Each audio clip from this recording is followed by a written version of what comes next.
All right, Sarah, I see that it is 11. Do you want us to get started, or do you think there's still more people getting on? Um, let's give just about like 30 more seconds and then we will get started. I'll stop sharing here in about 30 seconds and let you do introduction.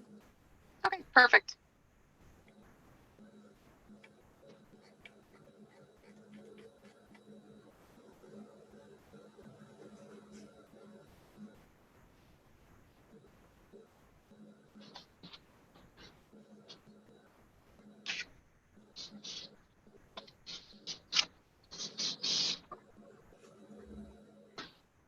All right, I'm gonna stop share and I will hand it over to you, Jackie.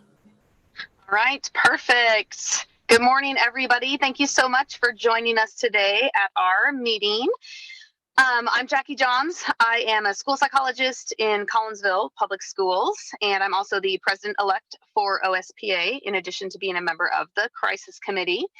So I hope most of you knew that we had a kind of last minute change in topic, that we're just pivoting to something new, like we're all used to doing now during this crazy year. So just one more experience of that.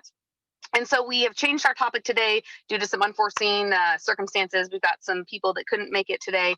Our topic today, Dr. Sarah Rich is going to be talking to us about difficult conversations in difficult times, supporting our students and schools. So we're excited to hear that. And thank you, Dr. Rich, for presenting to us here in a few minutes.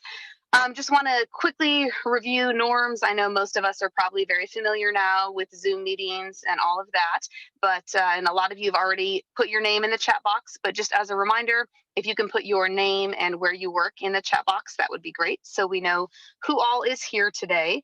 Please mute yourself when you're not speaking so that we can make sure there's not a lot of background noise going on. And if you have any questions, you can just chat it in the chat box. We will have people that are monitoring the chat box throughout. So if you have questions, feel free to throw them in there if you want to do that. I already introduced myself. Now I'm going to pass it over to the other members of the team. Catherine can introduce herself, and then we'll go to Sarah and let her get started. All right, Catherine, are you on? Yeah, I'm here. Good to see you all again. I am faculty at the OU Health Science Center currently, and I also am, of course, on our crisis committee with OSPA, and also communications co-chair with Brittany Stein, who's on our meeting today too. Good to see you all. All right, and Sarah, back to you then, because I think that it's just the three of us today from the crisis committee meeting team. Yes. So welcome everyone. Jackie, thank you for doing that introduction. You can go transition to your office now or wherever you are. Thank you. Yes, if any group understands pivoting and transitions, and Jackie said this was her 5th meeting today, I think this is the group that understands that. So yes, as Jackie said, we kind of, because of a crisis, we had to switch. So there was our 2 other members are Dr. Erica Ollinger and Trisha Goga, who are your state level school psychologist crisis team at the State Department. And part of their job is when a crisis occurs, they go out to the schools to support that. And so that's what they're doing this week. And so because of that, we kind of pivoted, but also because 2021 is hitting off with a bang. And so there's some, I think, relevant topics to talk about. We still very much the virtual students and how to support them. And Dr. Ollinger, we're going to schedule another time for her to talk to us about that and the safety.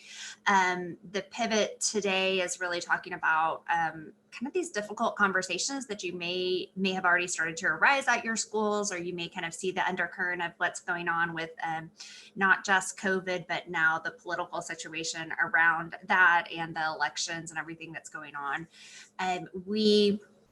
I participate in 2 different what we call tele-ed echo sessions, which are collaboration resources for our educational and medical community in Oklahoma.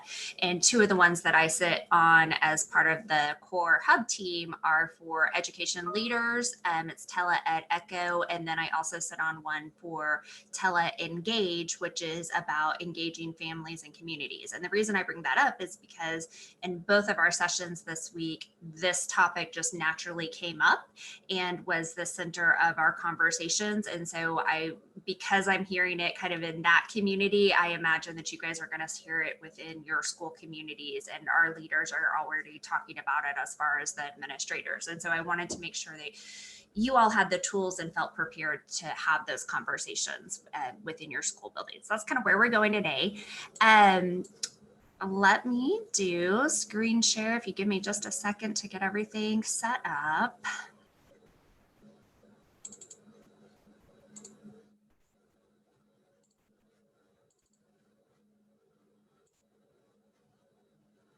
Okay, I believe I've got it there. So really, this is going to focus on those, as Jackie said, the difficult conversations and kind of a difficult time, and what you as school psychologists can do to help support your schools as they're having those conversations. And we are still offering our NASP continuing professional development credits for this session because it mirrors our NASP practice model so well. I was trying to think of which domains to point out specifically, and I was like, well, it pretty much all except maybe academic interventions and supports, I think, are within this. So we're going to be talking about, consultation and collaboration with your staff and making some database decisions, some of the legal ethical issues.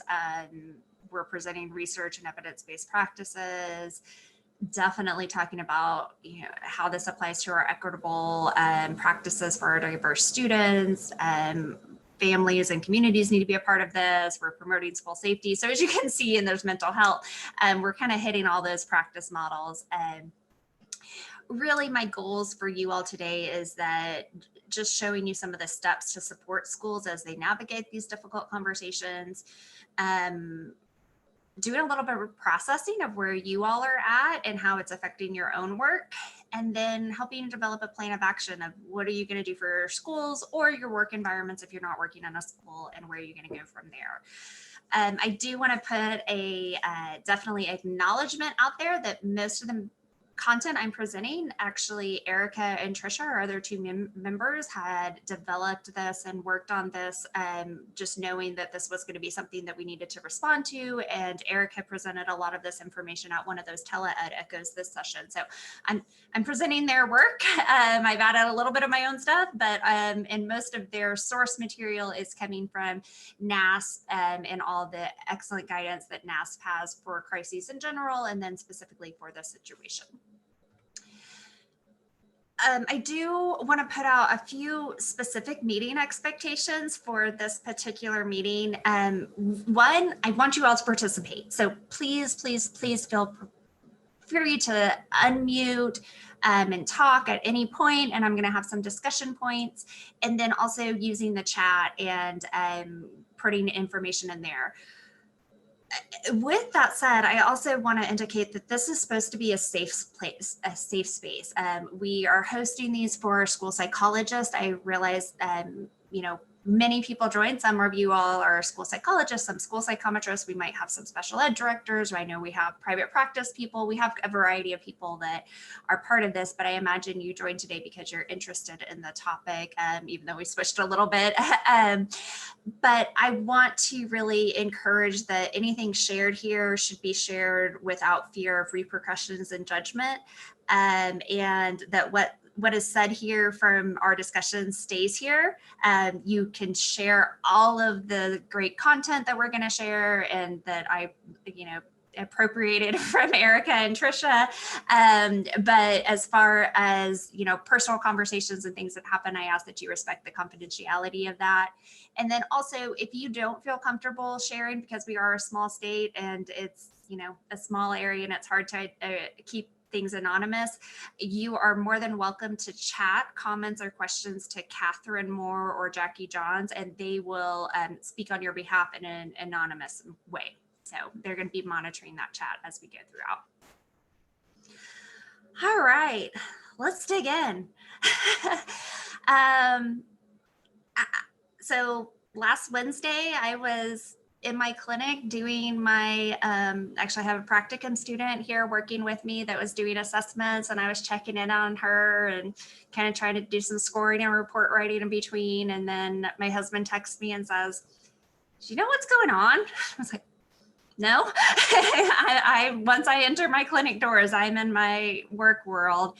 And he said, well, they're rioting at the Capitol. And I was like, yeah, I knew there were going to be protests. I knew things were going to get rough today. Kind of everything that's going on with the election. And it took me a few days to really realize the historical significance of what happened. It wasn't immediate to me. You know, I have other moments in my life, the Oklahoma City Morrow bombing, 9/11, those things we knew instantly what the historical significance was. And I think we're all still trying to kind of figure this one out. And there's lots of opinions around it, and there's lots of subtext, and there's lots of emotions, and it's not kind of like COVID. We're not in our typical crisis, and this is another crisis embedded within a crisis. And so it's a lot going on. And really today, I want you to think about this as this is a teachable moment. This is a time for our schools to, one, help our students ensure a supportive relationship and promote equity within the school systems. And then also to teach our children how to have difficult conversations and how to have appropriate coping strategies and conflict resolution. So that's really what we're going to focus on today, is not necessarily the events that occurred, but what do we do in response to these conversations that are happening?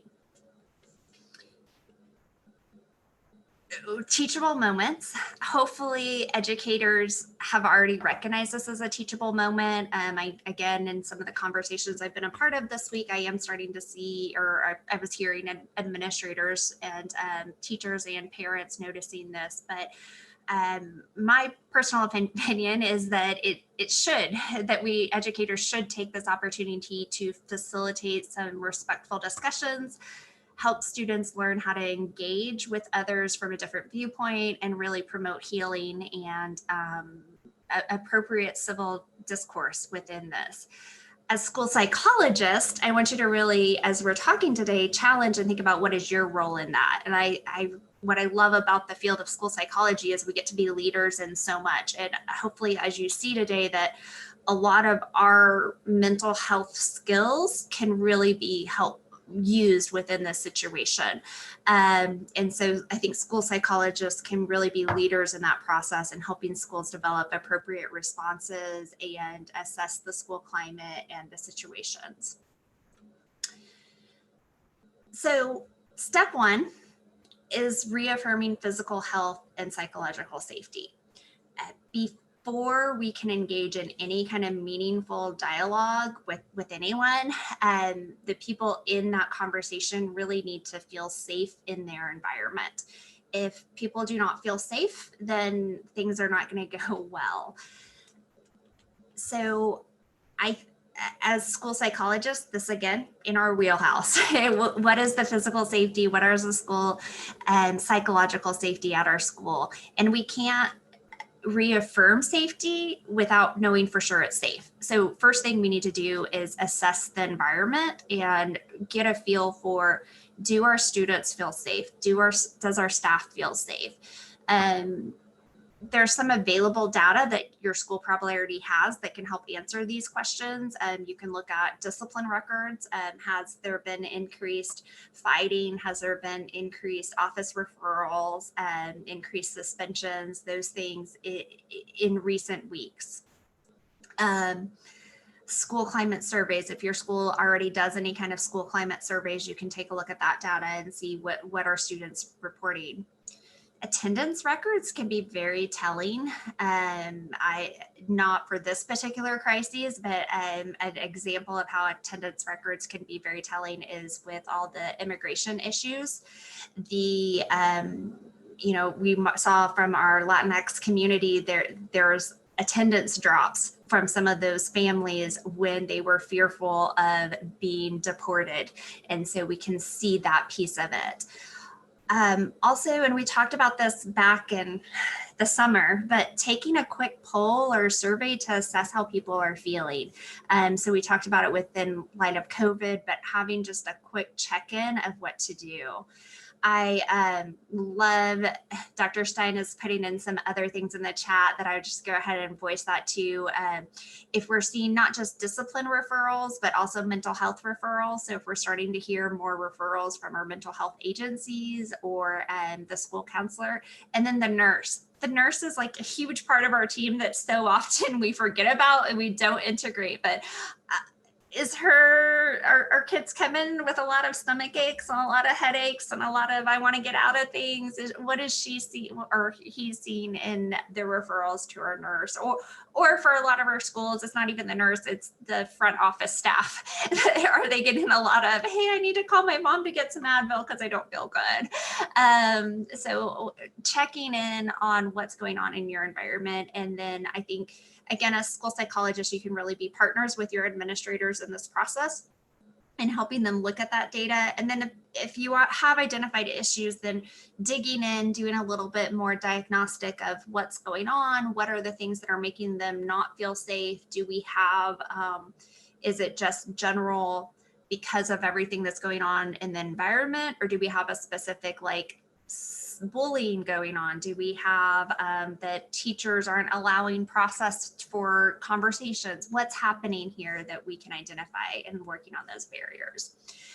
And then in general, I think the other piece of it is really reaffirming what is safe and what the school is doing to protect the safety of those students, and also making sure that students know what to do when they have problems and know what to do to access mental health resources is huge. And focusing on our strengths and promoting a sense of, hey, this is crazy. We've got a lot going on. This is COVID and now there's this and the inauguration and we're not sure what's going to happen, but we're in this together and we're here to be together and promote, we're a community. I love Blake put in the chat also social work referrals. If you're fortunate enough to have a social worker, that's a huge one. And then transportation, what are your bus drivers seeing? What are they seeing with coming to school? And those community resources is huge. So step one, it needs to be a safe environment.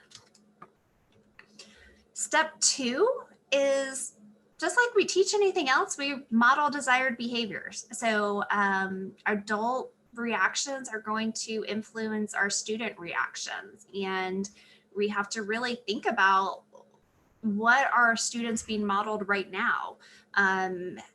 What are they seeing on the news? What are they seeing in social media? What do they see at home? And there might need to be some counteracting within the school environment to show here's how to have these appropriate conversations.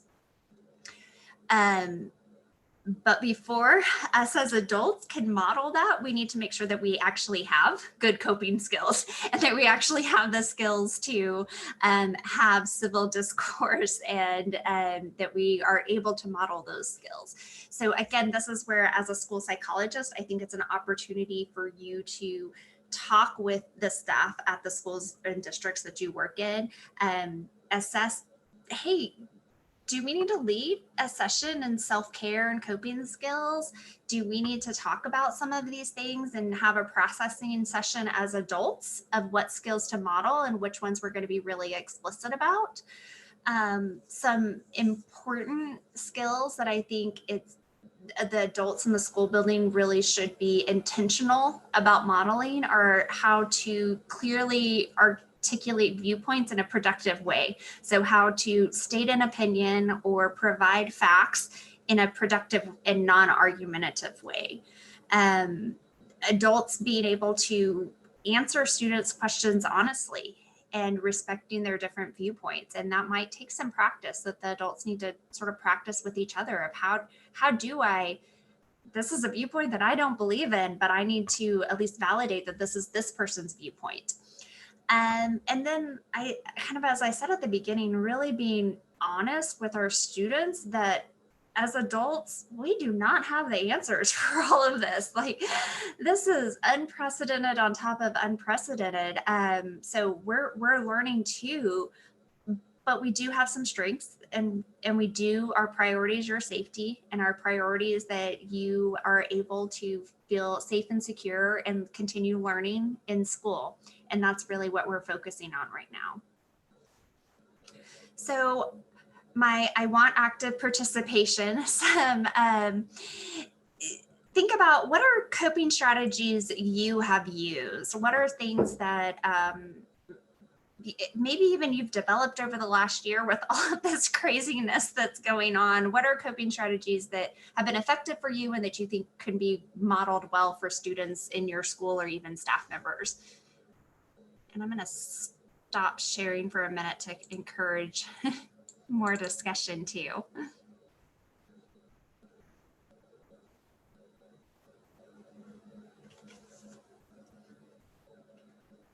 And I will put out there, for me, one of the coping strategies that I had to come up with this year is I deleted the Facebook app from my phone, because that was not healthy. Nothing good was coming from that. And to sort of replace that behavior, because we know if we take one behavior away, we need to add a more appropriate behavior. I did download the Reddit app, but I only subscribe to things that deal with puppies and children. So there's a good news one, and there's lots and lots of puppies. So that's my, at night when I'm scrolling on my phone, that's what I'm on.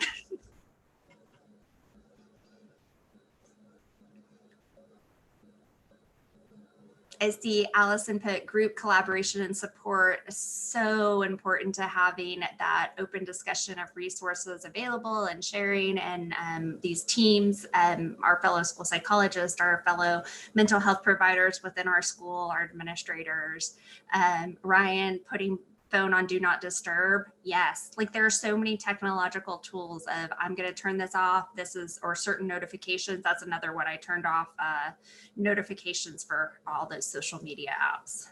Huge. What other coping skills have you guys used?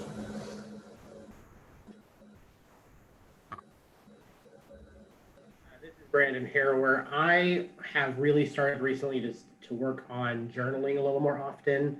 It's a chance for me to really get my thoughts on paper and help me make sense of what's going on, because there's just so much going on right now that my brain can't really focus on any one thing long enough to make sense of it. So I found that's been really beneficial for me. Excellent. And such a good skill that we can teach our students and practice with our students and even our staff of, hey, let's just take a few minutes to kind of journal, because sometimes it's like you said, it's so much and it helps to get it on paper.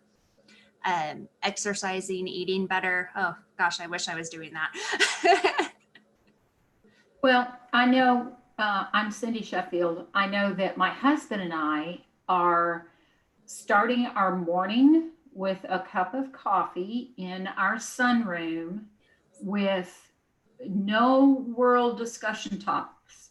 It's just a time to be calm, be together, and to just share insignificant information. And that helps start our day well. I love that so much. I mean, I imagine that's good for your relationship as well as your soul and your well-being, and to get your day started off right. Thank you for sharing. That's wonderful. And absolutely, Morgan, I think, and this is what I wanted, some good discussion of.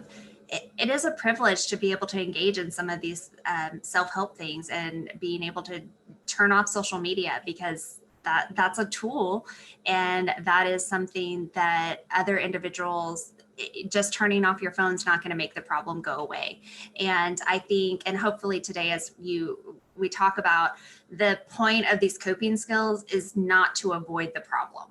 The point of these coping skills is to provide you enough strength so that then you can challenge the problems head on in a productive way. And so I really want you guys to think through that as far as, is your coping skill avoidance or is your coping skill giving you strength? So it sounds like so what Cynthia was saying there, that's her way of getting strength in the morning to do it. But there is some privilege absolutely there. That, Morgan, I appreciate you stating that. And I think we need to acknowledge that some people absolutely do not have the privilege to be able to even engage in some of these coping skills. And that's why those of us who do have that privilege need to be able to take action to help support our other ones that don't have that privilege. Micah, I love, in your household, we're discussing what we have control over and what we do not. We focus on what we can do to keep ourselves and others safe very much, and what we can do to support with similars. So focusing on the can do, which we're going to talk some at the very end today about what can we do and what action. I'm going to go ahead and start sharing again. And if you want to keep sharing coping strategies, please feel free to do that in the chat. So in the next step, once we've affirmed safety, we have some coping strategies, we have some of those things, is really being more explicit in teaching behaviors. Again, this is what we do. This is our school psychology background coming in, but there might need to be some explicit teaching because students and staff may have never been taught explicitly how to have and manage strong emotions, especially in the midst of these heated conversations and debates. So with that, it's taking some time to really explicitly teach behaviors for managing stress and recognizing and acknowledging emotions are okay. Like strong emotions are okay. In fact, that tells us we're passionate about something. That's important for us to recognize what we're strongly emotional about. But we need to be able to use those to be productive and to have some positive actions and it not get us so overwhelmed and so stressed that we're then not able to go on and be productive with it. So some explicit strategies that you can work with students if you have the opportunity or to support your staff to show them is the thank you, Catherine, for sharing that in the chat. Explicitly teaching effective strategies for recognizing strong emotions. So what are physical signs of being upset? This is something that, a lot of people aren't taught how to recognize when they're starting to get upset and emotional. So, and it's different for every person. We can't just say universally, well, if you start feeling sweaty, then you're having a strong emotion. Everyone's is different. For me personally, it's when my stomach starts getting really upset that I'm like, oh, well, I'm stressed. I've got some stuff going on. Or if I get really flushed. I remember a personal story of walking into faculty members when I was in grad school, and he was like, why are you all upset? And I was like, I'm not upset. He's like, well, you're bright red. I was like, oh, okay, maybe I am upset. Maybe I am stressed. And think about what were the topics that made me feel this way. So is it when people start talking about race and equity issues? Is it when people start talking about the election? Is it when people start talking about COVID? What is it that gets me upset about this? Is it when people start talking about special education eligibility? What is it that gets me heated? And how do I respond typically? And then teaching students, again, not to avoid those emotions, but how to manage them and use them productively. So starting with statements like, when I feel this, then I will do this. And then if that doesn't work, I will try this. So they have a backup plan. So what is it for that person? Is it deep breathing? Is it just taking a step back? Is it I go for it and then I calm down later? What is it? And when I start one of those topics that I know is one of my hot topics, when I start engaging in one of those topics, what am I going to do before I engage? And then what am I going to do afterwards to decompress? So again, having an explicit plan of, it's okay to engage in these difficult conversations. We have to engage in these difficult conversations or change isn't going to happen. But what can I do for myself so that I can keep engaging in those and keep making change and keep making progress so that I don't get overwhelmed and just start avoiding everything. I think this is, again, a really important part where us as school psychologists can work with students and staff to help create that stress management plan. There is a link there that Catherine just put in the chat that is from Parent and Teen Communication Project. And they actually have a link in there where for a teenager to go and create their own stress management plan. So I think you do have to provide some personal information to do it. I didn't get all the way through it, but it helps just kind of walk through like, what are the stressors? What are the things that make me feel better? What's exercise, and helping them come up with a plan there. So I encourage you guys to check that out.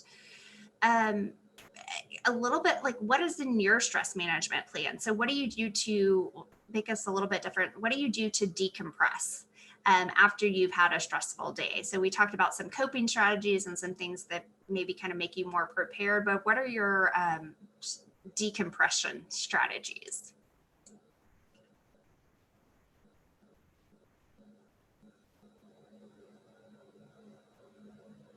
And I'm going to share Erica's because she's not here. But this week we were texting about today and what's going to happen. And of course, this was a stressor on her because she's like, I might not even be able to be there. What are we going to do? And we were texting back and forth. And then she kind of went radio silent for a little bit. And then she came back a couple of hours later. She's like, sorry, I had to go play with my kids and drink a glass of wine. And I feel so much better now. And I'm like, yeah. That makes sense. That's you've got to have your decompression. And again, if you're fortunate enough to be able to do that, then recognize what things you do to decompress. I've got yoga, Netflix. Oh yeah, Netflix series. What else do you guys do? Exercise, walks in nature, hot bath. Puzzle. Someone said puzzle up there. So many puzzles during COVID.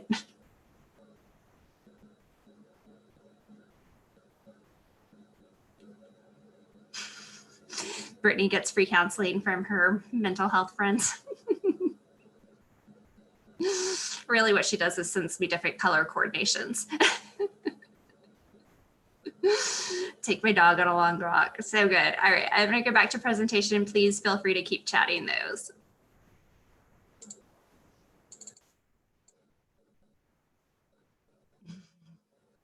List. Oh my goodness, you're so right, Catherine. And Ryan, cross stitch. I have started doing embroidery over the last couple of months. It's so fun. I love it. All right, step 4, really, and this is getting into, so all of those things that we just talked about, that steps 1 through 3 are kind of setting the stage for having these difficult conversations. And now we're going to get into the meat of how to have these discussions. And I think it's really, as school psychologists, we may not be the ones leading it. We may. I know some of you guys have more direct interactions and interventions with students, but some of you guys might be more of a consultant role or just working with administrators. What I'm hoping, and I'm going to send everyone who registered for this a link to this presentation. Feel free to take this information and use it however you want with your staff. So these might be suggestions that you give your teachers as you guys are working together. And I had to put a cheesy cartoon on here for Erica because she's not here. So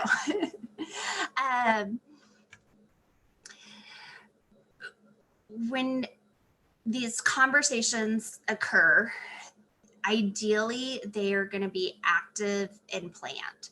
So whatever adult is facilitating it takes some time and says, there's a lot going on. Let's have a process to allow our students or even our staff time to discuss these things in a safe and supportive way. That safe space is so important. So I'm going to mention it one more time, that if people do not feel safe, they're not going to discuss. And so we need to do our best to ensure that safety. And then I think this, again, thinking teachable moment. Our country was built on diversity. It was built on differing ideas coming together across core values. And so this is the moment to teach this and reinforce the acceptance and appreciation for diversity as one of those core values upon which America was built. highlight the importance of really, we have a democratic process, and it's not just during presidential elections, but that's how we go. That's again, a core value of our government. As we're election specific topics arise, I think it's really important for, yes, they do have, there's a winner and a loser of elections. That's kind of how it, I mean, that's part of the democratic process. That's how it goes. But that shouldn't be the focus. And so we really need to move forward of respecting, this is what happens in our process. And then what do we do after the elections? And what do we do with that information? And then I think this is really the key point in helping our students and our staff have that focus on a common goal. So we might not all agree of how to get to the goal, but we probably can find some commonality of things that we find important. So what is in the discussion? What are the themes that are coming up in what you're hearing from staff and from students? Is it, I just really want everyone to be safe and secure. And even with COVID, I just want everyone to be healthy. Like I want to be able to go out again without fear of COVID. I want to be able to have our government move forward where we're not scared. I want more equity in a just system. We might disagree on how to get there and exactly what that looks like, but the core value of equity and justice might be something that they can agree on. Or we want a strong economy, or we want to just move forward and we want to keep moving and progressing as a nation. So what are some of these core values that maybe they can agree on? And then as you're facilitating these discussions, really allowing the students, or if you're doing this with staff, to recognize like you are entitled to your opinion. I mean, we have our First Amendment. You are entitled to your opinion. You are entitled to speak your opinion. But also we have to respect others. And if we're not respecting other people's opinions and beliefs that differ, then we're not going to get very far. And it's okay to challenge an idea. It's okay not to agree with someone, but you can do that in a respectful way. And you can challenge an idea without challenging the person. And I think that's really critical and something that unfortunately has not been modeled within our media currently. It tends to get very personal. And I think this is, again, a huge teaching point for our students of how do you say, I do not agree with the thing that you're saying. I understand you as a person and I understand where you're coming from and your perspective, but this is how I see that idea differently. This is where I'm coming from, and this is what my opinion is. And so I think there's really opportunity for our students to learn that. And for this one, I would even encourage, again, whoever's leading these discussions, let's start with something kind of innocuous. It's like, what's your favorite pizza? Like, do you prefer Pizza Hut or Mazzio's? And let's do a debate about Pizza Hut or Mazzio's, or let's do a debate about flavors of ice cream or something to that effect that doesn't get so personal, and learn how to have those discussions and practice them before we delve into some of these really heavy topics that are very personalized and hard to separate. And then I think really another important part, and something that we just sort of assume people know, but it's not explicitly taught, is how to have a respectful dialogue. Like, how do you have a conversation? How do you actively listen without interrupting? What's appropriate body language? What are signs that maybe things are getting overheated and taking a break? So these skills of how to make sure that things don't escalate, and that we're able to go back to, you know what, we're getting a little overheated. I'm noticing these things. Let's move forward. Let's change routes. Let's take a break, those types of things. So teaching people that how to have those heated discussions without it getting overheated. All right, another conversation part. So what strategies do you have for respectfully disagreeing with others? Let's stop share. So what are things like, even to the point of, hey, significant other, I don't necessarily agree with what you're doing there. How do you have those conversations? What are strategies that you guys have used in some of your more heated discussions or when you have differing opinions with people? And I love, Lauren, I always validate their point before adding mine. Yes, that is huge. And that's a great skill. What else?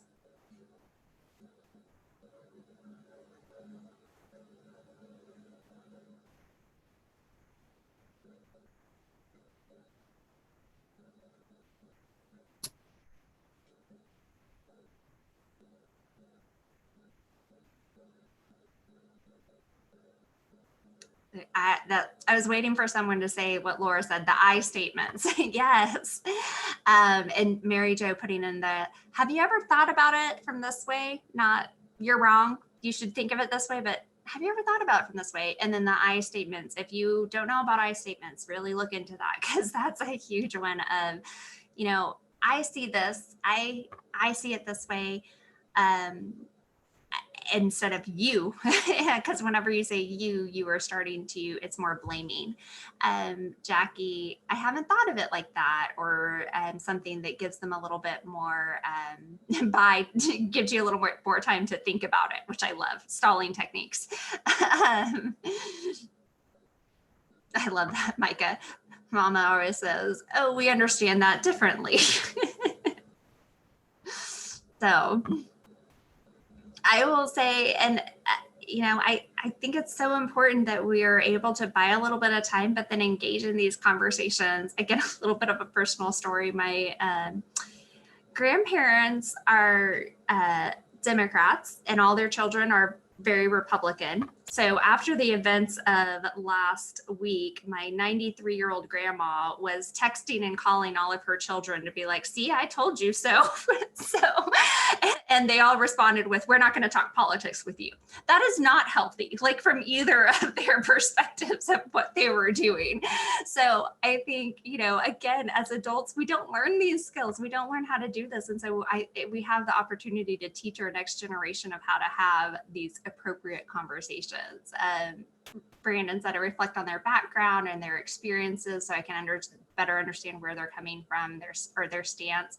Absolutely. I think that, you know, a common term that we're hearing now is lived experiences, and we all have very different lived experiences, and that informs our opinions and our views very much. And it's okay to say, I don't know enough about the subject to respond. And I think that's also, you don't have to talk. Just because there's an opportunity to talk doesn't mean you have to fill the air. So yes, absolutely. Remind ourselves to actively listen. Again, a school psychologist, this is what we learn, right? We learn how to actively listen and to reflect back. And these are the skills that we need to make sure our staff have and that they're teaching our students. Absolutely. All right, let's share again.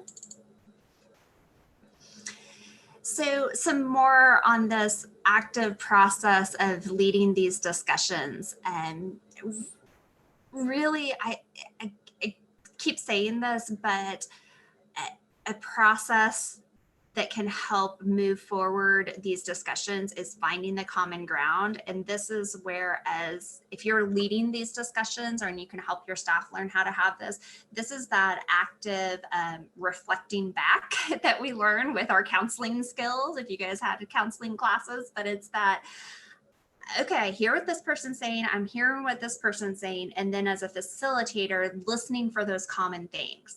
Like they might be saying very different things, but at the core, they're both talking about equity issues, or at the core, they're both talking about safety.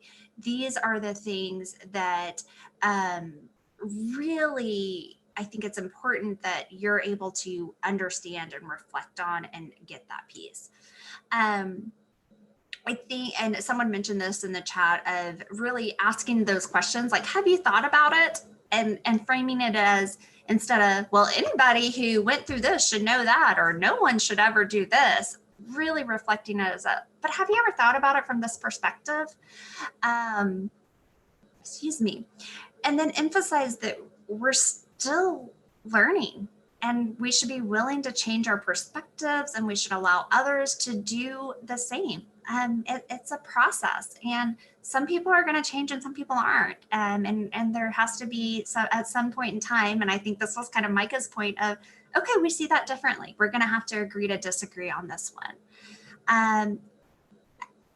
Again, and I think this is like the 10th time I've said it, but reiterating the safety piece of this, that violence is never a solution. It's not going to get you very far if these things are done through fear and anger. And emphasize that when, again, if you're able to have these conversations in a thoughtful and planned way, one of the first things you should say is, it is not okay to use hateful and stigmatizing statements within this conversation. And we should not be making personal statements about other people's race, cultural, sexual orientation, religion, political affiliation, or hurtful comments, and have a plan of what you're going to do if those comments do come up, and then follow through with that plan. So this is something that I think we work with our administrators and work with our staff of, how do we want to address these things as they're occurring. Then we have those moments that aren't so planned, where it just happens. So these are hot moments, and this is those heated, all of a sudden in the middle of class, or maybe a faculty meeting, things have come up, and discussions, or family dinner, things come up that you weren't planning on. So some strategies, there's some really good information from the University of Michigan, and this talks about what to do in those hot moments. General strategies are go ahead and making a plan. Think about, like, they're going to happen. We're in a heated time, and hot moments are going to happen. So make a plan for what are you going to do if you have a hot moment come up, and how are you going to respond? How would you respond if you're a member of the community or the group when it comes up, versus if you're facilitating the discussion? And that link has it more of like a teacher facilitator guide. But I think it's important for us to just all kind of have our own personal, this is how I respond to hot moments. If they arise, tensions and topics come up and they're hot, that means they're important. They're important to the people. So you can't just ignore them. We don't have that luxury, and we can't just push things under the rug. So they need to be acknowledged. They may not be acknowledged in that moment, but they may be acknowledged later. So it might be, I hear this is a hot, again, if you're facilitating this discussion, this seems really important, and we need to talk about this and dedicate some time about it. So we're going to schedule some time to talk about it. Or, you know what, this is important enough that we need to stop what we're doing, because I see that we're not going to make any progress with what we're talking about, and we need to address it now. I love in that link, what the first thing it says is, if you're facilitating, like if you're teaching a class or you're leading a group and these things happen, the very first thing you should do is take 10 seconds.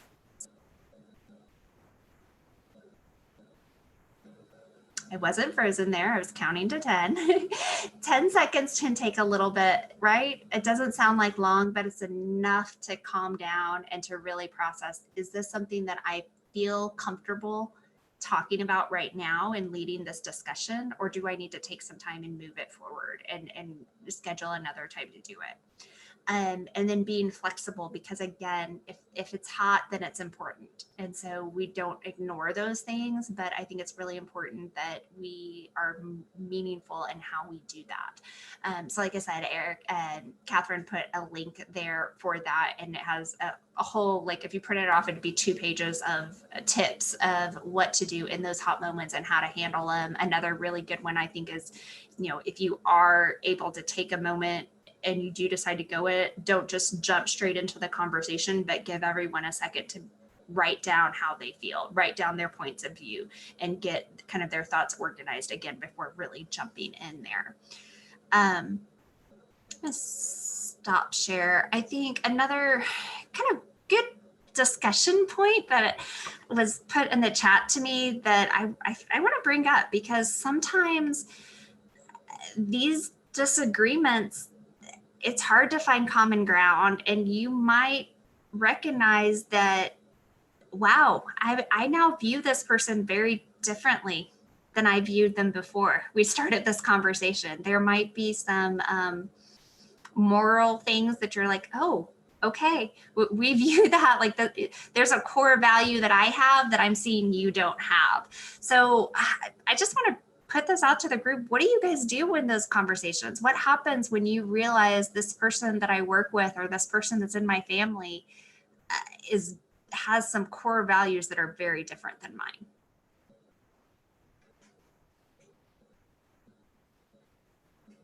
And feel free to chat or chat a response to Catherine and Jackie if you don't want to speak up, if you want to do an anonymous one.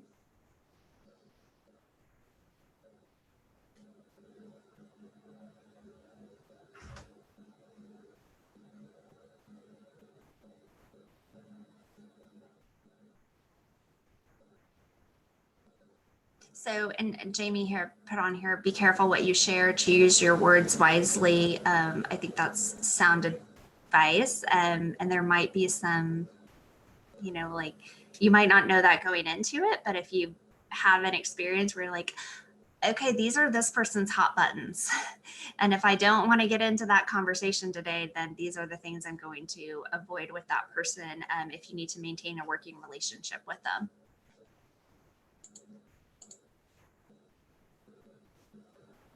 What else?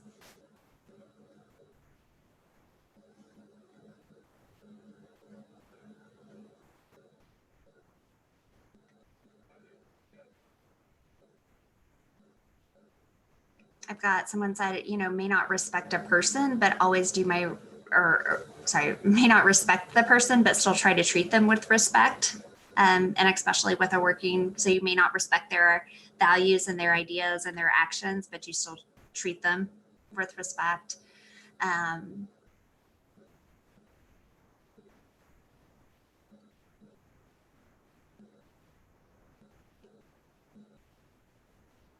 Trying to focus on what you have in common. I think, this is, and Kimberly, thanks for sharing. It's hard. Absolutely. And sometimes we're having these conversations with people where really it's not just, oh, that's my coworker. It's, oh, that's my mom. That's my brother. Like we've all I keep making the Matrix reference, but it's like, did I take a pill that no one else took and I'm seeing things differently than other people? And I think we're all having some of those revelations over the last year and everything that's occurred. It's hard. There's not an easy answer, and I really appreciate you all sharing. I love the strategies that you are sharing here. Still finding common ground, still finding things that you guys can share about and that you value them and respect them. We love them, even if we don't agree with them. So what Amber said, there are, people on both sides of the political spectrum, regardless of their opinions, putting kids and needs above political values. We have to remain a team. And I really think with this issue that it varies on who you're talking about, So there are some people that I feel I need to engage in some difficult conversations, and I need to let them know I don't think that's okay. And here's why I don't think it's okay. And here's my point of view, and here's the information and the facts and these things. I mean, even I will say not necessarily political, but COVID, there are some things where I'm like, you know what? Science tells me that this is what we needed to be safe, and I love you and I care about you. So I want you to be safe. So this is what I'm telling you. I think you need to do, and here's the science that backs it up. And there are other people that I need to have a working relationship with, and I can know that we can agree to disagree, and it's okay. So I think it really varies on who you're talking about, what's your dynamic. Your family dynamics are going to be very different than your coworker dynamics, and I think that's where you have to really kind of choose your battles, but at the same time, not like we talked about at the very beginning, speak up for the marginalized groups, speak up to protect the people that we care about, and to advocate for our students' needs. And in the school psychology realm, that's what we're supposed to be doing. We're supposed to be advocating for our students and our students' needs. So if there are some barriers of those core moral things to do that, it's going to be challenging, but I encourage you not to back down and to continue pushing to get their needs met. Well, challenging stuff, good conversations, and these are the difficult conversations that I think are, kind of bubbling up under the surface of everywhere we go these days. I'm going to move on to talk a little bit more, but please feel free to keep chatting, and we will go back to my share screen somewhere. There we go. So, and this is really step 5 here. This is where I think school psychologists can be involved in all of this, but this is our meat and potatoes. And we're going to help monitor behaviors and reactions. So we know that all students react differently, all people react differently, and we can help monitor students for extreme reactions that require immediate intervention. So first and foremost, again, a safety thing here. If we see bullying, if anyone in our staff sees bullying or harassment, intimidation that's either in the school, virtual or in person, then there are policies and procedures that we should follow for that. And we need to report bullying and we need to take care of it. So bullying is not okay. As school psychologists, I think we understand trauma and we understand risk factors and we understand the different reactions students can have to crises. And so we're able to help identify those students who might have be more at risk for strong responses to some of the things going on. Like we talked about at the very beginning of looking at that data, we can help look at that data, look at the kids that have more mental health referrals, that might have more discipline issues, attendance issues, nurse visits, and help identify and then provide intervention as needed for them, whether it's just immediate crisis intervention or more long-term mental health intervention. I think it's really important that we help our staff support those students experiencing acute internal and external reactions. So there might be more internalizing things, there might be more externalizing things, and helping our staff recognize the signs of changes to that. And there is a, Catherine, if you'll put in the link, I believe it's one of the OSD ones about crisis response. I can't remember the exact title of it. Is it the Promoting Compassion and Acceptance in Crisis from NASS? No, it's like school processing sessions. Yes. Yeah, okay. I'll put that in. Thank you. So this is another great document that our school crisis team at the State Department put together about how to have some of these processing sessions. And there's a nice little box on the right side of that document that talks about how different age groups might have different responses and signs that trauma is really impacting them. So I encourage you to look at that. And then helping make sure that people seek additional support, making sure that staff and students know how to get that support, and when and signs that they might need to do that.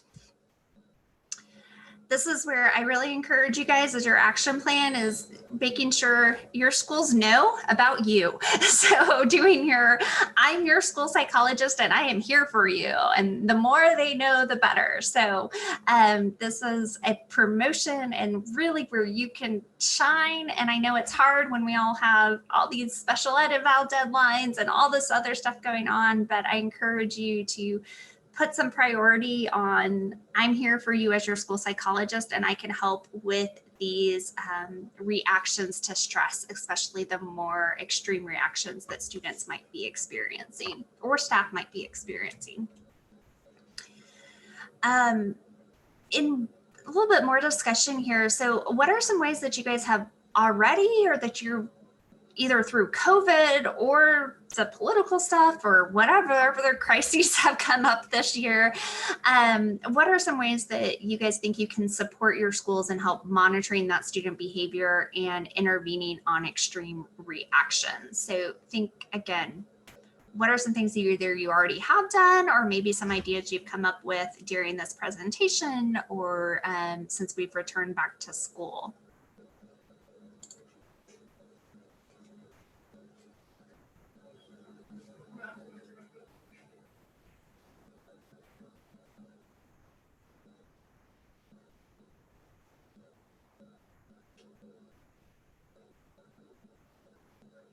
And I'll say one of the things that I immediately think of, and I think this is actually on one of my next slides, but of making sure there's a process for teachers to tell you about students that they're concerned about, and that students or that teachers have an idea about some of those risk factors and things to be looking for. So it's more of a communication tool, that there's some sort of referral process, some sort of process that they're able to connect either with you, or if there's community mental health supports, or a school counselor or a school social worker.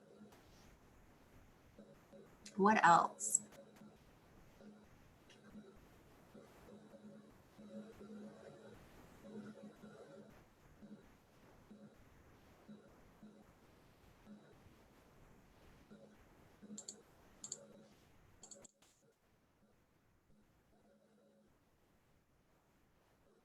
Another idea that, again, I think we talked about back in one of our other sessions, that there was a school counselor, I believe from Jackie, that Jackie works with out in Collinsville, who put together just like a weekly check-in for students, and they just fill it out kind of on where they're at. And that's an opportunity, direct opportunity for them to tell the school counselor, hey, I need help. Jackie, do you want to talk a little more about that? Yeah, sure, I can do that. Yes, we did that. We started it back in March. And so we sent one out, and it was just a Google form that all the students, we just sent them out a link to fill it in. And we did it for middle school and high school both. And it was just like 4 simple questions, you know, how are you feeling? And their options were, you know, good, okay, not so good, or I need help. And then asking if there's anything specific that we could do to help, and a good way to contact them. So it was pretty easy. Our hope was by making it simple that they would actually fill it out. And we had a really good response rate to it. We had some good, you know, kids reaching out saying they did want us to contact them. So it ended up being really good. We tracked it for multiple weeks. And so we were able then also to have some data to kind of show how they were doing and how that was changing. So that's definitely something that we're in person right now, but it's something that we've talked about. If we would be going to distance learning for an extended period of time, we would definitely want to do that again. So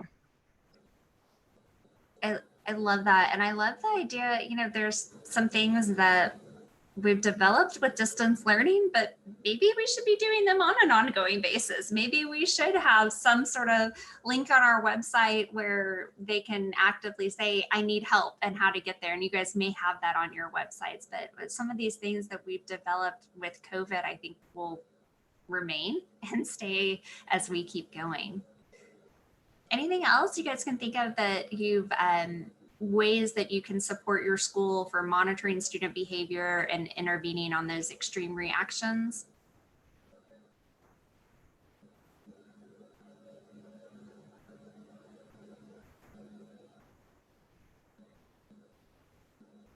Yes, Ryan, thank you. So she's been advocating for school psychs to give explicit examples on how we can help and support. Website of resources shared out, and asked teachers to share with their families. I love that on the front page there's a link that they can meet with you. Perfect. That there's a direct link. Hey, if you need to talk to your school psychologist, here's how you do it. If you guys are NASP members, NASP has so many resources. Even if you're not members, they make a lot of their resources open to the public, but there's a ton of family handouts. So you don't even have to recreate the real wheel. It's out there. It's just a matter of sharing. Love that. right. I'll just throw in there really quickly too that I imagine a lot of you all may already have your kind of tiered responses in place. And so with that, it's perfect for this type of situation where there may be an increased level of those kids needing extra support. And now you have the evidence to kind of show why it's so important to have that structure in place. So if those of you are not speaking up because it's kind of business as usual in some ways, and that you're still identifying the kids who need help through your existing system, I think that's also awesome and really helpful now that we might need to rely on that system a bit more. Absolutely. Thanks, Catherine. And that's, I've said several times throughout this pandemic, like, if anything, this has shown us why we all need to be doing MTSS. Like it is the structure that we need to be using because it's helping identify those with more needs and making sure they're not falling through the cracks academically or non-academically. Absolutely. All right. So step 6, our final step, promoting positive action. And I love this step. This is something, again, I'm taking from Dr. Ollinger, but it's not enough just to have the conversation. Like there needs to be an action step after we have that conversation, and it should lead to something. And it may lead to a collaborative thing, and that's great. Or it may lead to you yourself saying, I need to do some more work in this area. I need to learn more on myself. I need to do this or that. So there should be an action step. And I think this is where it's really important, again, to teach our students we need to have some acceptance and compassion in the middle of a crisis. And Catherine's going to put that link on the chat. This is another great resource from NAS, but it really talks about in the middle of all of the chaos, how do you find those common grounds and how do you find compassion for the people that maybe you disagree with? And the people that, like we talked about earlier, might have some core values that are different than yours, but what's the common ground we can find? So I think it's a really important skill that our students and us as adults, we learn. And then using this as that teachable moment and even an active project that students can use together to channel some of their views, channel their specific feelings into positive actions that have some common goals. And so just politically speaking, we're probably not going to come across, you're not going to come out of a dialogue where everyone has the exact same political views. That doesn't happen. But what they could do is come out of that process of, I need to be more involved in the political atmosphere, and how can I, as a 12-year-old kid or an 18-year-old kid, be involved in the political action? So as a class, you can do some, maybe we're going to contact our congressman. Maybe we're going to practice voting, and what's the voting process look like? Maybe we're going to reach out to a community and work on the next whatever campaign comes up. So there are some political actions that can be taken where everyone still has their points of view, but also we're all reaching a common goal of contributing to the democratic process. With COVID, I mean, again, there might be some disagreements on what's best to do, but there might be some common goals of, we really want a mask mandate in our school. How can we as students try to make that happen? So these are finding some common goals, or, hey, we're recognizing that there's some marginalized students in our community. How can we do something to reach out to them and make sure that they are included and that they do feel safe? So as a learning opportunity, I think this is really important for our students. But again, I would encourage your staff to also think through, what can we do as a community together? What can we do as whatever school we're at? way to contribute to society, and making an actual action plan like we do in our meetings. Like, what are the steps that what's our goal, and what are our objectives, and what are our steps that we're going to take to meet that goal and those objectives. I'm going to come back to this one at the very end to kind of have us talk about what your action plans are of next steps. There are some special considerations in all of this, especially when we're talking about the dialogue and the pieces of different populations. So our younger students, you'll notice a lot of these things have been geared towards probably people or maybe 12 or older who are a little bit better about dialogue and discussion, might be in civics classes, those things. But that doesn't mean that we can't have these conversations with our younger students and the younger population. So I think it's really important when you're in a crisis situation and when you're responding and you're giving the opportunities to make sure that as adults we model using factually accurate language, but also developmentally appropriate. An example for that that doesn't necessarily apply to the current election situation is that if a death has happened within a school community, we tell, through our crisis training, we tell adults to use factually accurate, not euphemisms for death. So we actually say the person died. They are no longer living. Because if you use euphemisms like they passed away or we lost them, it can be confusing. And so we want to be factually accurate in what happened, but use it in developmentally appropriate. Also noticing that they may not have the language skills to really dig into these in-depth conversations and civil discourse, but they can still tell you what they're feeling. They can still let you know what's going on, maybe fears that they have. Some of that might come through other mediums besides dialogue. It might be art, it might be play, it might be reenacting things. So lots of different ways that they might be able to communicate with you. And then I really understanding that a lot of times some of our extreme stress reactions might look different in younger children. And that link that Catherine shared earlier from the State Department, it has, like I said, kind of by elementary, middle, and high school, what those extreme reactions might look like. For our younger kids, it might be more regression of developmental skills. And so we might see like more toileting accidents or less speaking, like language regression. Those things might be signs of, hey, there's a lot of internal stress for this student. They might be more clingy, might need more adult attention, and more irritable, more aggressive might be coming out, or just they're not concentrating and difficulties concentrating. I mean, I know as an adult, if I'm stressed, concentration goes down. And so they might not recognize that's what's going on.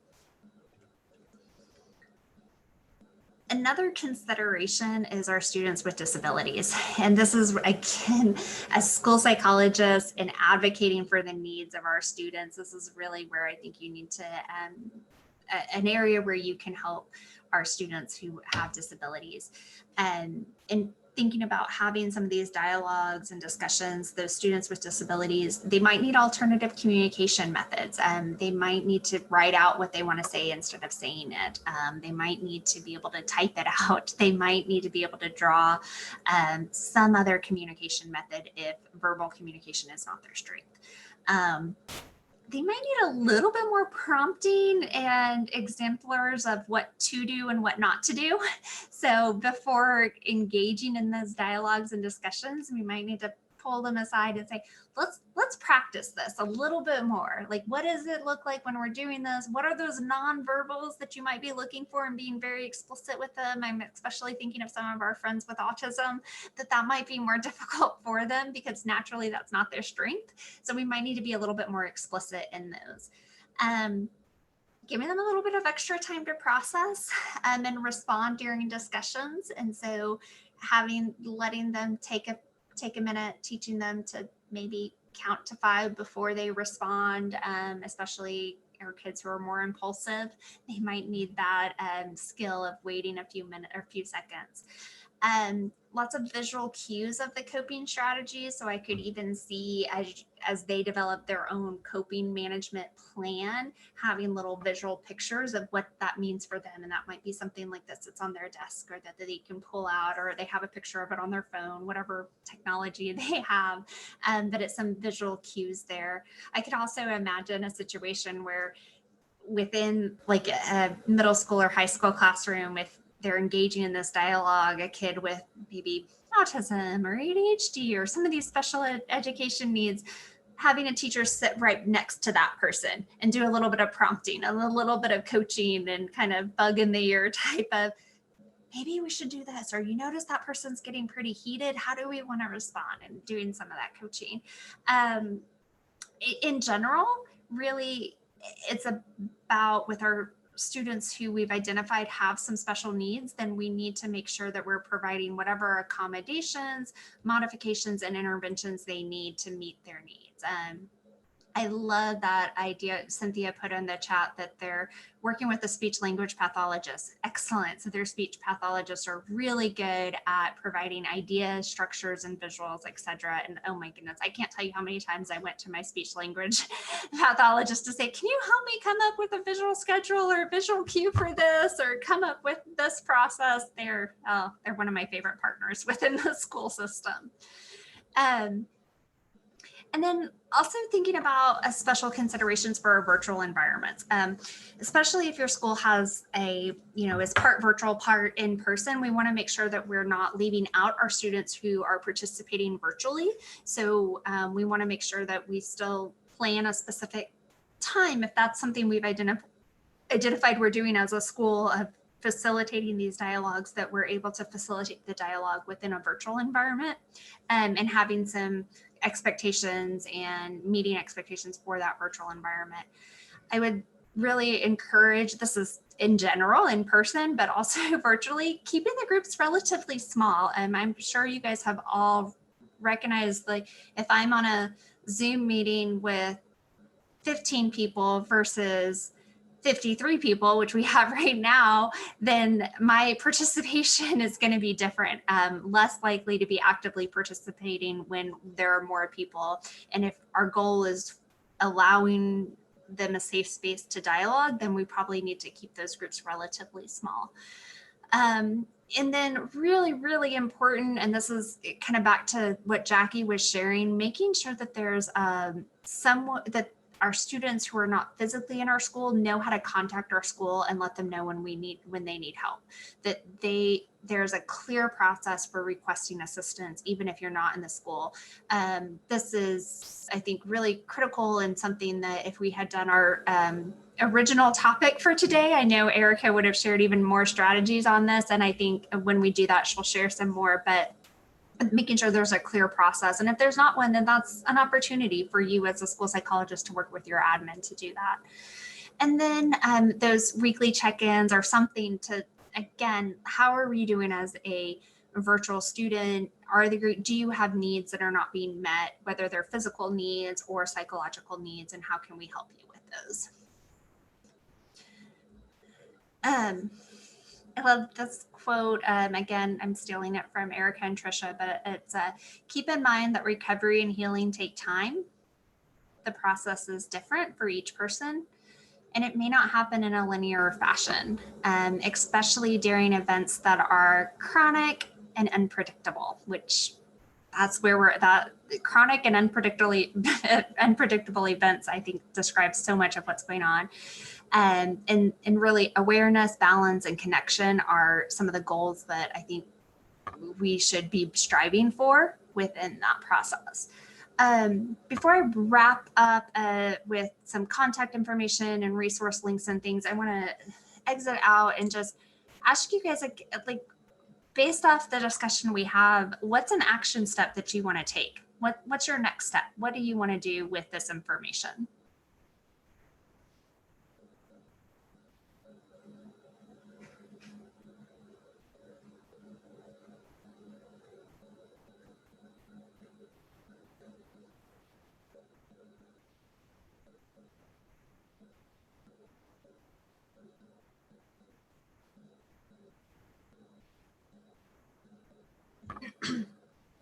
doing, like everyone says now, the Andrea Kunkel wait. I'll jump in to give people a little more thinking time. I know I just want to take the first step of going through and reading through the different resources, just a glance at them. I can tell there's a lot of different useful stuff in there and may apply differently depending on, our roles, how they vary, but so much to choose from. Absolutely. Thanks, Catherine. I think there are so many resources out there. And again, NASP does amazing. And then I am so thankful and proud of our friends, Erica and Trisha at the State Department, and also some of the other grants at the State Department, the AWARE grant and the Oklahoma Transformation Grant and Otis. They have been putting out resources like crazy through this pandemic, and they're really nice, easy, professional things you can share. So I love that. Brandon sharing some of these resources with the building counselors to develop those plans and support their efforts, which, realistically, we're hardly any of us just have one school building that we serve. And so working with your school counselors, let's see, I've got, Cynthia, the website's available to counselors and administrators, reaching out to teachers more. I think that just sometimes teachers need a little reminder of, hey, I'm a school psychologist. I'm here for you. Let me know what you need. And then especially, do you have some students you're concerned about? Let's talk about them. All those resources. I love, Ryan says, maybe doing a video about stress management and time management. Perfect. What else?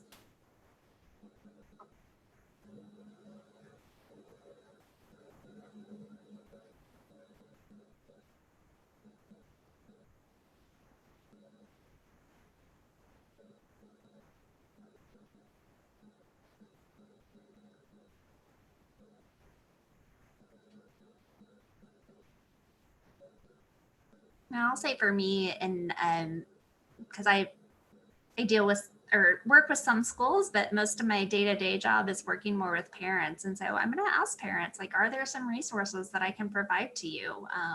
Are there, and have those available? Again, we have some great parent handouts through NASP that I think it'd be really easy to print those off in my clinic and just have them available and being able to talk through families when I meet with them. And especially because the kids I'm seeing are those kids with special needs, that it doesn't just, the kind of typical responses aren't there, but we can process that of how to apply it to them.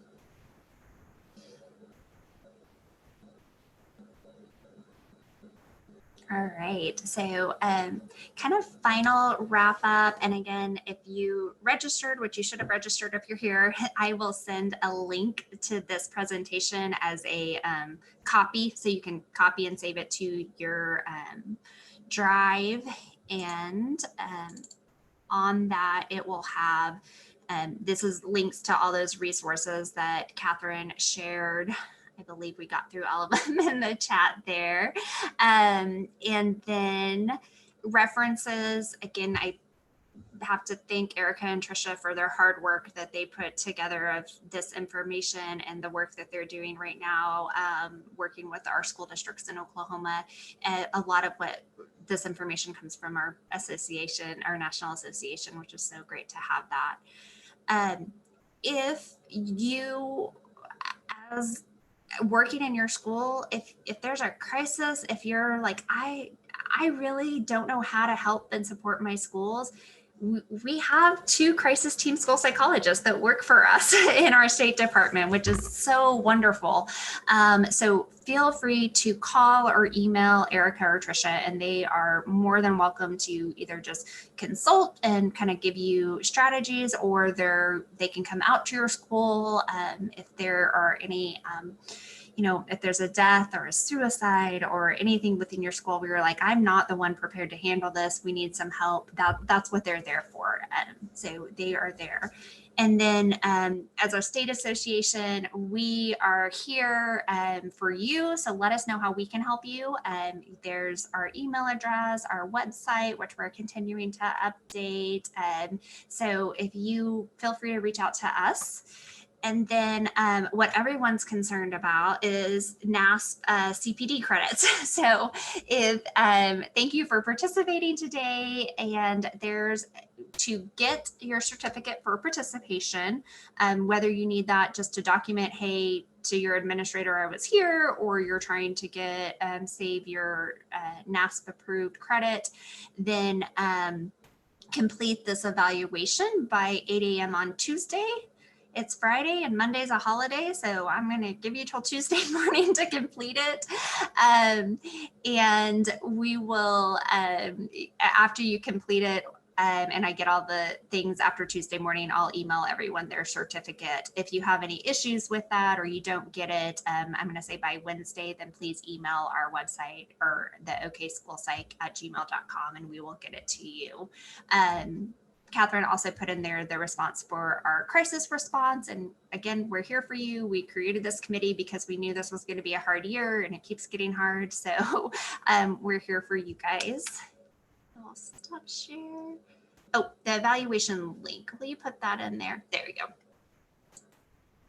The evaluation link was just put in the chat, and the email I'm getting ready to send you with a link to this presentation will also have the evaluation link in it. So it should be in your emails as well, of whatever email address you use to register for today. Anything else before we wrap up from anyone? All right, you guys have a great long weekend, and again, reach out to us and however we can support you all. It's good to see everyone today. Bye.